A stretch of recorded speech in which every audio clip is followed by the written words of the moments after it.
സ്വീഡിഷുകാരനായിട്ടുള്ള ന്യൂട്ടണും ജർമ്മൻകാരനായ പിന്നെ ലെബനിസും അവർ സ്വയം കണ്ടെത്തിയതാണ്. അതേസമയം ഈ രാജ്യങ്ങൾ തമ്മിലുള്ള ഒരു തർക്കം കാരണം, എൻ്റെ രാജ്യക്കാരനാണ് ആദ്യം കണ്ടെത്തിയെന്നുള്ള തർക്കം കാരണം അത് വലിയൊരു കോലാഹലം ഉണ്ടാക്കിയിട്ടുണ്ട്. അതേസമയം കേരളത്തിൽ കണ്ടെത്തിയ ഈ കാര്യങ്ങൾ ആർക്കും തന്നെ അറിയില്ല. അതിനൊരു പ്രധാന കാരണം നമ്മൾ പിന്നെ ഈ കേരളക്കാർ പോലും അജ്ഞരാന്നുള്ളതാണ്. അപ്പം ഭാരതത്തെ സംബന്ധിച്ചിടത്തോളം ഏറ്റവും പ്രമുഖരായ ഗണിതശാസ്ത്രജ്ഞർ അറിയപ്പെടുന്നത് ആര്യഭടനും ഭാസ്കരാചാര്യരുമാണ്.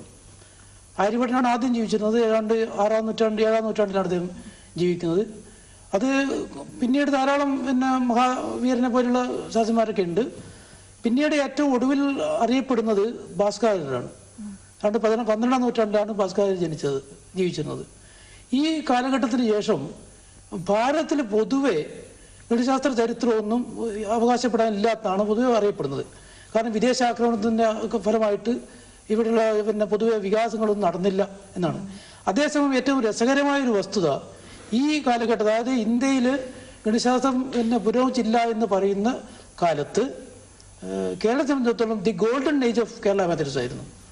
അതായത് ആ കാലഘട്ടത്തിലാണ് ഈ കേരളത്തിലെ ഏറ്റവും പ്രമുഖരായ ഗണിതശാസ്ത്രന്മാർ ജീവിച്ചിട്ടുള്ളത്. ഇപ്പം പുതുവന ചോമാതിരി, പിന്നെ നീലകണ്ഠ സോമയാജി, സംക്രമഗ്രാമഗ്രാധൻ, അതുപോലെ കടത്തനാട്ട് ശങ്കരവർമ്മ, ഇങ്ങനെ ഒരുപാട് ഒരു സീരീസ് ആയിട്ട് ഏതാണ്ട് 20ഓളം വളരെ പ്രമുഖരായ ഗണിതശാസ്ത്രന്മാർ ആ കാലത്ത് അല്ലല്ല, അവരെ പറ്റി പോലെ അറിഞ്ഞില്ല. അതായത് ഇപ്പം ഗണിതശാസ്ത്രത്തിൽ ഏറ്റവും പ്രമുഖമായ ഒരു സംഖ്യ 0 സൂചിപ്പിച്ചല്ലോ. അതേപോലെ പ്രമുഖമായ മറ്റൊരു സംഖ്യയാണ് പൈ. അതായത് പിന്നെ ഒരു വൃത്തത്തിന്റെ പരിധിയും വ്യാസവും തമ്മിലുള്ള ഒരു അംശബന്ധമാണ് പൈ ആയിട്ട് എടുക്കുന്നത്. അതിനെപ്പറ്റി വളരെ ആധികാരികമായിട്ട് വളരെ പിന്നെ ആര്യഭടന്റെയും പിന്നെ വളരെ മുമ്പ് തന്നെ അതിനിപ്പോൾ പഠനം നടത്തിയിരുന്നു. ആര്യഭടനാണ് പിന്നെ ആദ്യമായിട്ട് ഏറ്റവും കൂടുതൽ കൃത്യമായ വില കണ്ടെത്തിയത് ആര്യഭടനാണ്. ഈ പൈ എന്നുള്ള സംഖ്യ പിന്നെ ഒരു അഭിന്നകമാണ് എന്നുള്ള കണ്ടെത്തൽ 1692 ലാംബർട്ടാണ് പ്രഖ്യാപിക്കുന്നത്. 1692. പക്ഷെ അതേസമയം 12ാം നൂറ്റാണ്ടിൽ ജീവിച്ചിരുന്ന സംക്രമഗ്രാമൻ തന്നെ ഇത് പിന്നെ അഭിന്നമാണെന്ന് പറയുകയും ഇതൊരു സീരീസ് ആയിട്ട് അവതരിപ്പിക്കുകയും ചെയ്തിട്ടുണ്ട്. ഈ സീരീസ് പിന്നീട് 16ാം നൂറ്റാണ്ടിൽ പിന്നെ ഗ്രിഗറി അവതരിപ്പിച്ചു.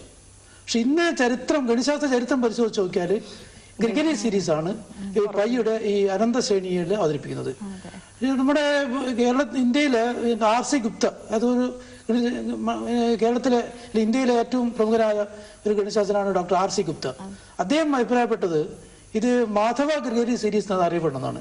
കാരണം മാധവനെ കൂടി ഉൾപ്പെടുത്തിക്കൊണ്ട്, കാരണം ഗ്രിഗറി സീരീസ് പിന്നെ മുമ്പ് തന്നെ ഇപ്പം ചരിത്രത്തിൽ രേഖപ്പെടുത്തിയ കാര്യമാണ്, അത് റെക്കോർഡഡാണ്. അതുകൊണ്ട് ഇനി അത് മാധവ ഗ്രിഗറി സീരീസ് എന്ന് അറിയപ്പെടണമെന്ന് അദ്ദേഹം അറിയപ്പെടുന്നുണ്ടായി.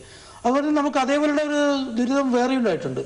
ഇപ്പൊ നമ്മുടെ ഇന്ത്യയിൽ കണ്ടെത്തിയിട്ടുള്ള അറബ് അക്കങ്ങളുണ്ടല്ലോ, അറബ് യഥാർത്ഥത്തില് ഇന്ത്യയിലെ കച്ചവടത്തിന് ആവശ്യത്തിന് വന്ന അറബികള് ഇവിടെ ഭാരതീയർ പൊതുവെ ഹിന്ദുക്കൾ എന്നാണ് ആദ്യത്തെ അറിയപ്പെടുന്നത്.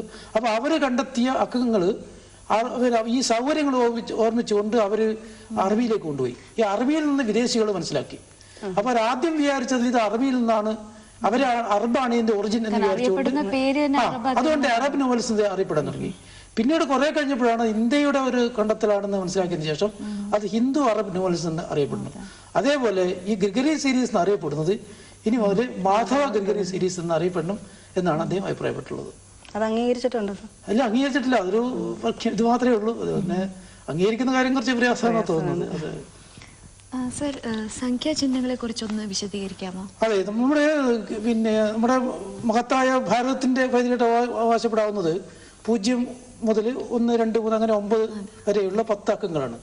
ലോകത്തിലെ മിക്കവാറും പ്രദേശത്തൊക്കെ ഈ അക്കങ്ങളാണ് ഉപയോഗിക്കുന്നത്. ഇപ്പൊ മലയാളികളും ഈ അക്കം തന്നെയാണല്ലോ ഉപയോഗിക്കുന്നത്. അപ്പൊ നമ്മൾ മലയാളത്തിൽ സാധാരണയായിട്ട് ഈ അക്കങ്ങൾ മാത്രമേ ഉപയോഗിക്കുന്നുള്ളൂ. പക്ഷെ മലയാളത്തിന് മാത്രമായിട്ട്, അത് മലയാള ഭാഷയിൽ ഈ സംഖ്യകൾക്ക് ചിഹ്നമുണ്ടെന്നുള്ള കാര്യം ആർക്കും മലയാളികൾക്ക് പോലും അറിയില്ല. മറ്റു പ്രത്യേകത, സാധാരണഗതിയിൽ 0, 1, 2 അങ്ങനെ 10 അക്കങ്ങൾ മാത്രമേ ഉപയോഗിക്കുന്നുള്ളൂ. മിക്കവാറും മറ്റു ഭാഷകളിലും ചിലപ്പോൾ അതിൽ കുറവ് അക്കങ്ങളേ ഉള്ളൂ. പക്ഷേ കേരളക്കാരന് ഏതാണ്ട് 30 ലിപികളുണ്ട്. അത് 0, 1, 2, 3 അങ്ങനെ 9 അക്കങ്ങൾ കൂടാതെ ഭിന്നിതങ്ങൾക്ക്, അതായത് 1/2, 1/4, 1/8, 1/16, 1/20 അങ്ങനെ 1/320 വരെയുള്ള ഭിന്നസംഖ്യകൾക്ക് പ്രത്യേകം ലിപികളുണ്ട്. രസകരമാവസ്ഥ 1/320 മുന്തിരി എന്നാണ് പറയുന്നത്. രസകരമായ ഒരു വാക്ക് ഞാനതിവിടെ കൊണ്ടുവന്നിട്ടുണ്ട്. ഇതാണ് ഒരു ലിപി. 1000 ഒരു പ്രത്യേക ലിപിയുണ്ട്. പിന്നീട് അങ്ങനെ ഒന്ന്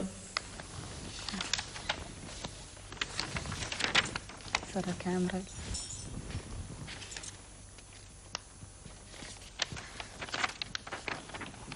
പക്ഷെ ഇത് ആർക്കും അറിയാത്ത കാര്യങ്ങളാണല്ലേ സാർ? ഇപ്പം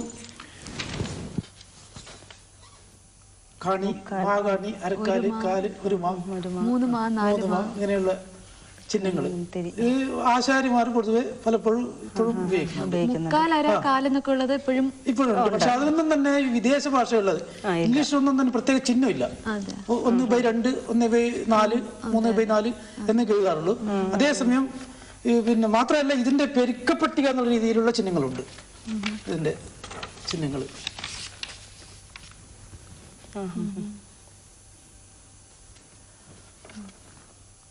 അപ്പോൾ ഭാരതത്തെ സംബന്ധിച്ചിടത്തോളം, മലയാളിയെ സംബന്ധിച്ചിടത്തോളം മറ്റ് ഏത് ലോകത്തിലെ മറ്റൊരു ഭാഷയ്ക്കും അവകാശപ്പെടാനില്ലാത്ത രീതിയിൽ അത്രയും മൈന്യൂട്ടായിട്ടുള്ള, അതായത് 1/320 എന്ന സംഖ്യക്കുള്ള ചിഹ്നം പോലും അവർ, അതിന്റെ അർത്ഥം അവർ ഇത്തരം ചിഹ്നങ്ങൾ ധാരാളമായിട്ട് ഉപയോഗിച്ചുള്ളതാണ്. മലയാളിയെ സംബന്ധിച്ചിടത്തോളം ഏറ്റവും ചെറിയ സംഖ്യയായിട്ടുള്ളത് ചതുരണമാണ്. ചതുരണം എന്ന് പറഞ്ഞാൽ പിന്നെ ഏതാണ്ട് പിന്നെ 1 ഭാഗങ്ങളാക്കി വായിച്ചുകൊണ്ട് 17 പടവുകൾ അത് പിന്നെ ഇറങ്ങി വന്നിട്ടാണ്. 1/2, 1/4, 1/8, 1/14 പ്രത്യേകം പേരുണ്ട്. കാണി, അരക്കാല്, പിന്നെ മാകാണി, ഞാൻ പറഞ്ഞ മുന്തിരി, അങ്ങനെ ചതുരണവിലേക്ക് എത്തുകയാണ്. ഇങ്ങനെ 17 പടവുകൾ ഇറങ്ങിയിട്ട് പോകുന്നു. അതേപോലെ തന്നെ 17 പടവുകൾ മുന്നോട്ട് പോകാനും മലയാളിക്ക് സാധിച്ചിരുന്നു. അതായത് 1 കഴിഞ്ഞാൽ പിന്നെ അത് 2ന്റെ അത് ഹരിക്കുമ്പോൾ 1/2, 1/4, 1/8 ഇങ്ങനെ പകുതി അത് നേരെ പകുതിച്ച് അങ്ങനെ കൊണ്ടുപോവുകയാണ് ചെയ്തത്. അതേസമയം വലിയ സംഖ്യ ആകുമ്പോൾ 10ന്റെ ഗുണിതമായിട്ട് പോയത്. അതായത് 1 കഴിഞ്ഞാൽ പിന്നെ 10, പിന്നെ 10ന്റെ 10 100, പിന്നെ 1000, പിന്നെ 10,000, ലക്ഷം, കോടി, 10 കോടി, 100 കോടി, അങ്ങനെ മുന്നോട്ട് പോയി. പിന്നെ അതിന് ഓരോന്നിനും പവർ എന്ന് പറയും. 10⁻1, 10⁻2, അങ്ങനെ 10⁻17 വരെ. അത് 17 പൂജ്യങ്ങൾ ഉൾപ്പെടുന്ന സംഖ്യകളിൽ പോലും മലയാളികൾ പരിഗണിച്ചിരുന്നു. അതേ സമയത്ത് വിദേശികൾ അത്രയധികം പോയിട്ട് കുറെ കാലത്ത് അവർക്ക് ഏറ്റവും വലിയ സംഖ്യ മില്യനായിരുന്നു. പിന്നീട് ട്രില്യൻ അങ്ങനെ വന്ന് വളരെ പതുക്കെ മാത്രമേ പിന്നെ ഇംഗ്ലീഷ് പേരുകൾക്ക് പോയിട്ടുള്ളൂ. അതേസമയം നൂറ്റാണ്ടുകൾക്ക് മുമ്പ് തന്നെ 17 സ്ഥാനം വരെയുള്ള സംഖ്യകൾ മുകളിലോട്ടും അതുപോലെ താഴോട്ട്, അതായത് പിന്നെ അവരുടെ പിന്നെ ഈ ചതുരം എന്ന് പറഞ്ഞത് വളരെ ചെറിയൊരു സംഖ്യയാണ്. എന്ന് പറഞ്ഞാൽ വളരെ മൈന്യൂട്ടായ സംഖ്യയാണ്. അതായത് അത്രയും പിന്നെ പുരോഗതി ഉണ്ടായത് ഇപ്പൊ അടുത്ത കാലത്ത് മാത്രമാണ്.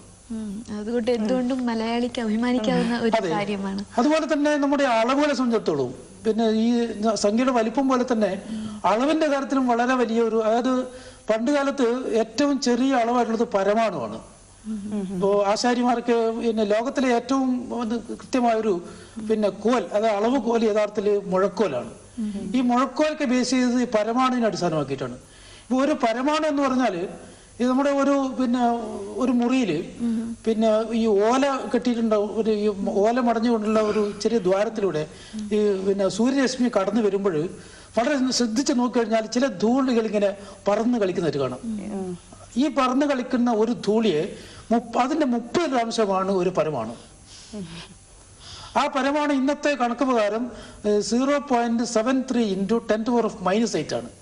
ഈ -8 എന്ന് പറഞ്ഞാൽ 10⁻−1 ആണ് 1.1, പിന്നെ 0.01, അങ്ങനെ 10-1, 100-1, 1000-1, 10,000 അങ്ങനെ മുമ്പാണ് ഈ കൃതി മൈനസായി മാറുന്നത്. -1, -2, -1 ഇങ്ങനെ -8 വരെ പോകുന്നു. ഈ -9 ആണ് ഇന്നത്തെ നാനോ സെക്കൻഡ് എന്ന് പറയുക, നാനോ ടെക്നോളജി. അപ്പൊ ഇന്നത്തെ ഈ നാനോ ടെക്നോളജി വന്നത് ഏതാണ്ട് 20ാം നൂറ്റാണ്ടിൽ മാത്രമാണ്. നാനോ ടെക്നോളജി ഈ കാലത്ത്. പക്ഷെ ഈ ഒരു 10ാം നൂറ്റാണ്ട് അല്ലെങ്കിൽ 12ാം നൂറ്റാണ്ടുള്ള കാലഘട്ടത്തിൽ തന്നെ കേരളീയൻ ഈ ടെക്നോളജിക്ക് എത്തിയിരുന്നു. അത് പക്ഷെ വളരെ അത്ഭുതമായ ഒരു കാര്യമാണ്. സാർ ഒരു കോൾ ഉണ്ട്. ഓക്കെ, ഹലോ, പൈതൃകത്തിലേക്ക് സ്വാഗതം. ആരാ വിളിക്കുന്നത്? ഞാൻ രാജുവാണ് കണ്ണൂരിൽ നിന്ന്. എവിടുന്ന്? കണ്ണൂരിൽ നിന്ന് രാജു. രാജുവാണ്. സാറിനോട് ചോദിച്ചോളൂ. ഈ കാൽക്കുലസിനെ പറ്റി പറയുമ്പോഴേ കാൽക്കുലസ് ഇപ്പം ബ്രസീൽ പഠിപ്പിക്കുന്നത് ഭാസ്കര മാത്തമാറ്റിക്സ് ആണെന്ന് പറഞ്ഞിട്ടാണ്. ഭാസ്കര മാത്തമാറ്റിക്സ് ബ്രസീലില് കഴിഞ്ഞ ആഴ്ച അദ്ദേഹം പറഞ്ഞിട്ടുണ്ടായിരുന്നു.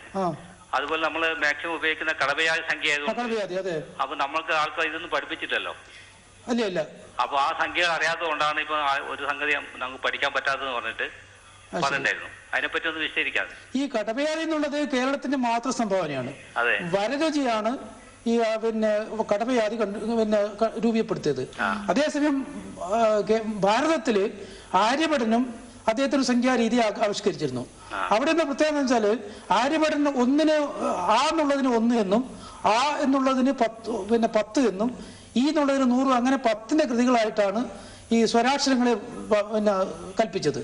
അതുപോലെ കാ മുതൽ മാ വരെയുള്ള അക്ഷരങ്ങള് 1, 2, 3, 4 അങ്ങനെ ക്രമമായിട്ട് 25 വരെ പോയി. അതേസമയം കടവയാതിയില് സ്വരാക്ഷരങ്ങളൊക്കെ 0ആണ്.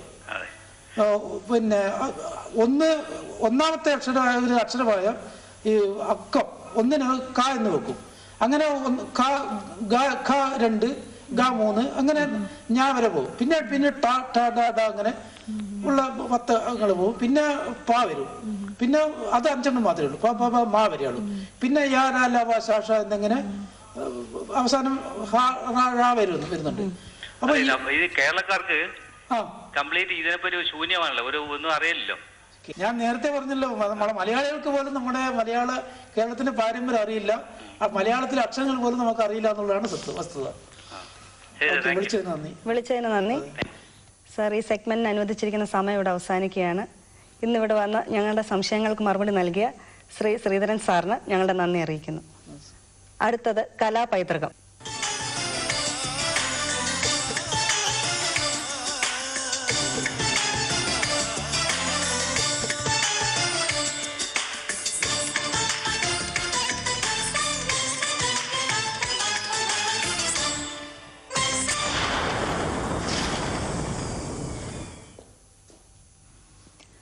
നല്ല ഒരു സാഹിത്യകൃതി വായിച്ചാൽ അല്ലെങ്കിൽ ഒരു നല്ല കലാസൃഷ്ടി ആസ്വദിച്ചാൽ മനസ്സ് നിറഞ്ഞ് ആഹ്ലാദിക്കാത്തവർ വിരളമായിരിക്കും. കലാസ്വാദനവുമായി ബന്ധപ്പെട്ട് അല്ലെങ്കിൽ സംബന്ധിച്ച് യാതൊരു സാങ്കേതിക ജ്ഞാനമില്ലെങ്കിൽ കൂടി ആസ്വാദനം സാധ്യമാണ്. എന്നാൽ നൈസർഗികമായി നമ്മൾ കല ആസ്വദിക്കുമ്പോൾ കുറേ കാര്യം മനസ്സിലാക്കാനുണ്ട്. അതിന് പിന്നിൽ വലിയൊരു സൈദ്ധാന്തിക അടിത്തറ തന്നെയുണ്ട്. നമ്മുടെ പ്രാചീന ഭാരതത്തിലെ ആചാര്യന്മാർ ഇതിനെക്കുറിച്ച് വിശദമായി പഠനം തന്നെ നടത്തിയിട്ടുമുണ്ട്, അല്ലേ? അതെ.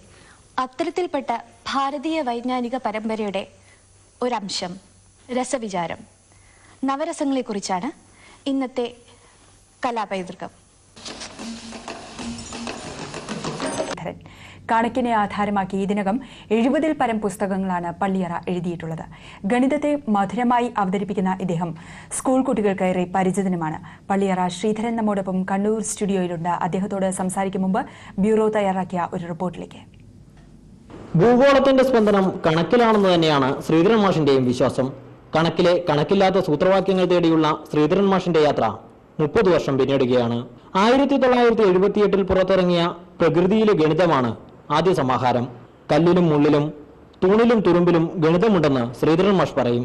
തേനിലെ മധുരം പോലെയാണത്, വേർതിരിക്കാനാവില്ല. തേനില് മധുരമുള്ളതുപോലെ അല്ലെങ്കിൽ പഞ്ചസാരയിൽ മധുരമുള്ളതുപോലെ ഉള്ളൊരു ഗുണവിശേഷമാണ് ഗണിതശാസ്ത്രം. അതേസമയം അത് തിരിച്ചറിയാൻ പ്രയാസമാണ്. അതിന് മധുരമായിട്ട് തേനിൽ നിന്ന് മാത്രം മധുരം വേർതിരിച്ച് എടുക്കാൻ സാധിക്കാത്തതുപോലെ ഗണിതവും വേർതിരിച്ച് എടുക്കുക പ്രയാസമാണ്. കണക്ക് ലളിതമായി അവതരിപ്പിക്കാൻ കഥകളെയും പഴഞ്ചൊല്ലുകളെയുമാണ് പള്ളിയറ ശ്രീധരൻ ആശ്രയിക്കുന്നത്. കണക്ക് പഠിപ്പിക്കുകയല്ല, മറ്റു പലതും പഠിപ്പിക്കുമ്പോൾ അതിൽ കണക്കുണ്ടാവുകയാണ് വേണ്ടതെന്ന് ശ്രീധരൻ മാഷ് പറയുന്നു. 5 ഗണിത നാടകങ്ങൾ എന്ന പുസ്തകത്തിനു വേണ്ടി 4 നാടകങ്ങൾ ഇതുവരെ എഴുതി കഴിഞ്ഞു. ഒരു 3-4 നാടകങ്ങൾ എഴുതിയിട്ടുണ്ടായിരുന്നു പല ആവശ്യത്തിനു വേണ്ടി. പക്ഷേ ഇപ്പോൾ അടുത്ത കാലത്താണ് അത് സമാഹരിക്കാൻ ഉദ്ദേശിക്കുന്നത്. അപ്പോൾ ഒരു നാടകം കൂടി എഴുതിയിട്ട് അത് 5 നാടകങ്ങൾ ചേർത്തുകൊണ്ട് ഒരു പുസ്തകം പ്രസിദ്ധീകരിക്കണമെന്നുണ്ട്. ഒരുപക്ഷെ മലയാളത്തിലെ ആദ്യത്തെ ഗണിത നാടക പുസ്തകമായിരിക്കും അത്. 5 ഗണിത നാടകങ്ങൾ എന്നാണ് അതിന് പേര് ഇടാൻ ഉദ്ദേശിക്കുന്നത്. മലയാളത്തിൽ ഏറ്റവും കൂടുതൽ ഗണിതശാസ്ത്ര ഗ്രന്ഥങ്ങൾ രചിച്ചതും പള്ളിയറ ശ്രീധരനാണ്. നിരവധി പുരസ്കാരങ്ങളും ലഭിച്ചിട്ടുണ്ട്. India vision, Kannur. ശ്രീ പള്ളിയറ ശ്രീധരൻ ഇപ്പോൾ നമ്മളോടൊപ്പം കണ്ണൂർ സ്റ്റുഡിയോയിലുണ്ട്. ശ്രീ പള്ളിയറ ശ്രീധരൻ, തീർച്ചയായും കണക്കെന്ന് കേൾക്കുമ്പോൾ വളരെയധികം പേടിക്കുന്ന ഒരുപാട് പേരുണ്ട്. ഞങ്ങളൊക്കെ അതിൽ പെട്ടിരുന്നു എന്ന് വേണമെങ്കിൽ പറയാം. എങ്ങനെ ഈ കണക്കിനെ ഇത്രത്തോളം ലളിതമാക്കാൻ സാധിക്കും?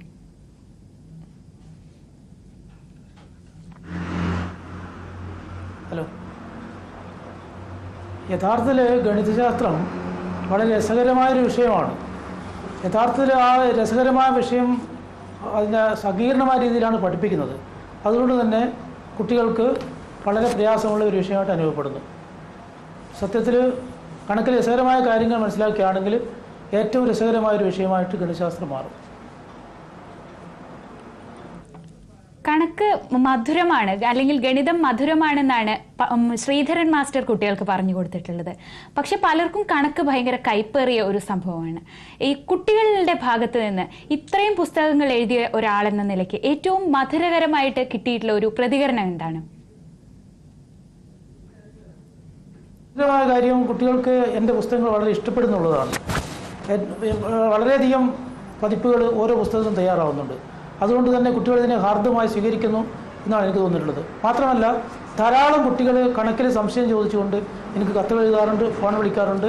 അവർക്കൊക്കെ കഴിയുന്നത്ര രീതിയിൽ, ലളിതമായ രീതിയിൽ അവർക്ക് ഗണിതശാസ്ത്രം പഠിപ്പിക്കാൻ ഞാൻ പരമാവധി ശ്രമിക്കാറുണ്ട്. ശ്രീധരൻ എന്ന് പറയുന്ന ഒരു വ്യക്തി എപ്പോഴാണ് ഈ കണക്ക് ഇത്രയും ലളിതമാക്കി കുട്ടികൾക്ക് പറഞ്ഞു കൊടുക്കാൻ വേണ്ടി ഇത്രയധികം പുസ്തകങ്ങൾ എഴുതി, ഈ ഒരു പുസ്തകം എഴുതുക അല്ലെങ്കിൽ കണക്കിനെ ഇത്ര ലളിതവൽക്കരിച്ചുകൊണ്ട് മറ്റുള്ളവർക്ക് പറഞ്ഞു കൊടുക്കുക എന്നൊരു രീതിയിൽ അതൊരു പ്രൊഫഷനായി സ്വീകരിക്കാൻ തീരുമാനിച്ചത് എപ്പോഴായിരുന്നു? ഞാൻ 1972 കൂടാളി ഹൈസ്കൂളിൽ ഒരു അധ്യാപകനായിട്ട്, ഗണിതശാസ്ത്ര അധ്യാപകനായിട്ട് ചേർന്നു. അപ്പോൾ കണക്ക് പഠിപ്പിക്കുമ്പോൾ എനിക്ക് സാങ്കേതികമായിട്ട് പല പ്രയാസങ്ങൾ അനുഭവപ്പെട്ടിരുന്നു. കുട്ടികൾക്ക് വേണ്ടത്ര രീതിയിൽ മനസ്സിലാകുന്നില്ല. അതിൻ്റെ വിരസമായ രീതിയിലുള്ള ഒരു സമീപനം കൊണ്ട് അവർക്ക് വളരെ രസകരമായിട്ടല്ല അനുഭവപ്പെടുന്നത് എനിക്ക് മനസ്സിലായി. അപ്പോൾ കണക്കിൽ യഥാർത്ഥത്തിൽ ഒരുപാട് രസകരമായ കാര്യങ്ങളുണ്ട്. ആ കാര്യങ്ങൾ മനസ്സിലാക്കി അവരെ പഠിപ്പിക്കുകയാണെങ്കിൽ കണക്ക് കൂടുതൽ രസകരമായി അനുഭവപ്പെടുന്നു എനിക്ക് തോന്നി. അങ്ങനെ കണക്കിലെ രസകരമായ കാര്യങ്ങൾ ഞാൻ വായനയിലൂടെ മനസ്സിലാക്കുകയും അത് കുട്ടികൾക്ക് പറഞ്ഞു കൊടുക്കുകയും ചെയ്തു. ഇങ്ങനെ സമാഹരിക്കപ്പെട്ട കാര്യങ്ങൾ ആദ്യമായിട്ട് പ്രകൃതിയിലെ ഗണിതം എന്നൊരു പുസ്തകം പ്രസിദ്ധീകരിച്ചു. ഭാഗ്യവശാൽ ആ പ്രകൃതിയിലെ ഗണിതം എന്ന പുസ്തകത്തിന് സഹൃദയ ലോകം വളരെ വലിയൊരു സ്വീകരണമാണ് നൽകിയത്. അതിനുശേഷം പിന്നീട് ഞാൻ കൂടുതൽ പുസ്തകങ്ങൾ എഴുതുകയുണ്ടായി. അങ്ങനെ ഇപ്പോൾ ഏതാണ്ട് 75 പുസ്തകങ്ങൾ, 74 പുസ്തകങ്ങൾ എഴുതി കഴിഞ്ഞു. 75ാമത്തെ പുസ്തകത്തിൻ്റെ രചനയിലാണുള്ളത്. 74 പുസ്തകങ്ങൾ, അതിൽ വ്യത്യസ്ത വിഷയങ്ങളായിരിക്കും ഒരുപക്ഷെ കൈകാര്യം ചെയ്തിരിക്കുന്നത്. ഏത് ക്ലാസ്സിലുള്ള കുട്ടികൾക്ക് വരെ ഇത് ഉപയോഗപ്പെടുത്താം? എന്നെ സംബന്ധിച്ചിടത്തോളം ക്ലാസ്സിലുള്ള കുട്ടികൾക്ക് പുസ്തകം എഴുതുക എന്നുള്ള ഒരു ശീലം എൻ്റെ ജീവിതത്തിലില്ല. ഒരു പൊതു വായനക്കാരൻ, അതായത് ഒരു 7ാം ക്ലാസ് 8ാം ക്ലാസ് മുതൽ കണക്ക് പഠിച്ച, അതുവരെ കണക്ക് പഠിച്ച എല്ലാവർക്കും മനസ്സിലാകുന്നതിൽ ഒരു ജനറൽ പോപ്പുലർ സയൻസ് അല്ലെങ്കിൽ പോപ്പുലർ മാത്തമാറ്റിക്സ് എന്ന രീതിയിലാണ് ഞാൻ പുസ്തകം എഴുതിയിട്ടുള്ളത്. അതായത് എല്ലാവരെയും ഉദ്ദേശിച്ചുകൊണ്ട്, ഒരു പ്രത്യേക വിഭാഗത്തെ ഉദ്ദേശിക്കുന്നില്ല. യഥാർത്ഥത്തിൽ കുട്ടികൾക്ക് മാത്രമല്ല, മുതിർന്നവർക്കും കണക്കിനോട് താല്പര്യമുള്ള ഏവർക്കും അത് വായിച്ച് മനസ്സിലാകുന്ന രീതിയിൽ ഒരു ജനറൽ ആയിട്ടുള്ള ഒരു പുസ്തകം മാത്രമേ എഴുതിയിട്ടുള്ളൂ. ഏതെങ്കിലും ക്ലാസ്സിലേക്ക് മാത്രം പഠിക്കാനുള്ള ഒരു പുസ്തകം ഞാൻ രചിച്ചിട്ടില്ല. മാത്രമല്ല, എൻ്റെ ഓരോ വരി പോലും ഇതുവരെ ഒരു ക്ലാസ്സിൽ പോലും പഠിപ്പിക്കാൻ അധികൃതർ തയ്യാറായിട്ടുമില്ല. ചിലർക്കെങ്കിലും ജീവിതത്തിലെ ഏറ്റവും വിഷമമേറിയ സംഭവങ്ങളിൽ ഒന്ന് കണക്കായിരിക്കും. എന്തുകൊണ്ട് ഇങ്ങനെ സംഭവിക്കുന്നു? യഥാർത്ഥത്തിൽ കണക്ക് മനസ്സിലാകാത്തതാണ് കാര്യം. അത് നമ്മുടെ ജീവിതത്തിലെ എല്ലാ മേഖലകളിലും ഗണിതം ഉണ്ട് എന്ന കാര്യം മിക്കവർക്കും അറിയില്ല. കണക്ക് പഠിപ്പിക്കുന്ന അധ്യാപകർക്ക് പോലും ജീവിതത്തിൻ്റെ എല്ലാ കാര്യങ്ങളും കണക്കുണ്ടെന്ന് അറിയില്ല. ഉദാഹരണമായിട്ട് ഇപ്പോൾ ഒരു കല്ല് എടുക്കുകയാണെങ്കിൽ ആ കല്ലിൽ എന്താണ് കണക്ക് എന്ന് പൊതുവെ ആലോചിച്ചു പോകും. യഥാർത്ഥത്തിൽ അതിൻ്റെ വ്യാപ്തം, അതിൻ്റെ ഉപരിതല വിസ്തീർണം, അതിൻ്റെ ഘനം, അങ്ങനെയുള്ള ഒരുപാട് കാര്യങ്ങൾ ഈ കല്ലിൽ പോലുമുണ്ട്. നമ്മൾ ചിന്തിക്കുന്ന ഏത് ആ കാര്യത്തിനും കണക്കുണ്ട്. അപ്പോൾ ആ ചിന്തിക്കുന്ന കാലഘട്ടം, അതിൻ്റെ സമയം എന്നുള്ള എല്ലാ കാര്യങ്ങളും ആ ജീവിതത്തിലെ എന്ത് പ്രതിഭാസം എടുത്താലും കണക്കില്ലാത്ത ഒരു പ്രതിഭാസം നമുക്ക് കാണാൻ സാധിക്കില്ല. അതേസമയം മറ്റൊരു വിഷയത്തിനും ഈ ഒരു പ്രത്യേകതയില്ല. എങ്ങനെയാണ് കണക്കിനെ നാടകമാക്കിയിരിക്കുന്നത്? അതിൽ എന്ത് ഫിക്ഷനാണ് അതിൽ ഉൾപ്പെടുത്തിയിരിക്കുന്നത്? ഉള്ള രസകരമായ കാര്യങ്ങൾ മുഴുവൻ ഗണിതവുമായിട്ട് ബന്ധപ്പെടാൻ സാധിച്ചിട്ടുണ്ട്. അത് കുട്ടികൾക്ക് രസകരമായ രീതിയിൽ അവതരിപ്പിച്ചിട്ടുണ്ട്. അതുതന്നെയാണ് എൻ്റെ രചനയിലെ ഏറ്റവും വലിയ വിജയമെന്ന് ഞാൻ മനസ്സിലാക്കുന്നു. ഏറ്റവും വലിയ വിജയം. വളരെ നന്ദി ശ്രീ പള്ളിയറ ശ്രീധരൻ കണ്ണൂർ സ്റ്റുഡിയോയിൽ എത്തിയതിന്. കണക്കിനെ കുറിച്ച്, കണക്ക് ലളിതമാക്കുന്നത് എങ്ങനെ എന്നതിനെക്കുറിച്ച് ഒരു നാടകം, കണക്ക് നാടകങ്ങൾ ഉൾപ്പെടുത്തിയ ഒരു സമാഹാരം പുറത്തിറക്കുകയാണ്. 70ഓളം നാടകങ്ങളാണ് ഇതിൽ ഉൾപ്പെടുത്തിയിരിക്കുന്നത്. 5ഓളം നാടകങ്ങളാണ്, 70ഓളം പുസ്തകങ്ങൾ എഴുതി കഴിഞ്ഞ ഒരു വ്യക്തിയാണ് ശ്രീ പള്ളിയറ ശ്രീധരൻ. തീർച്ചയായും ഗുഡ് മോർണിംഗ് കേരളത്തിലെത്തിയതിന് ഏറെ നന്ദി.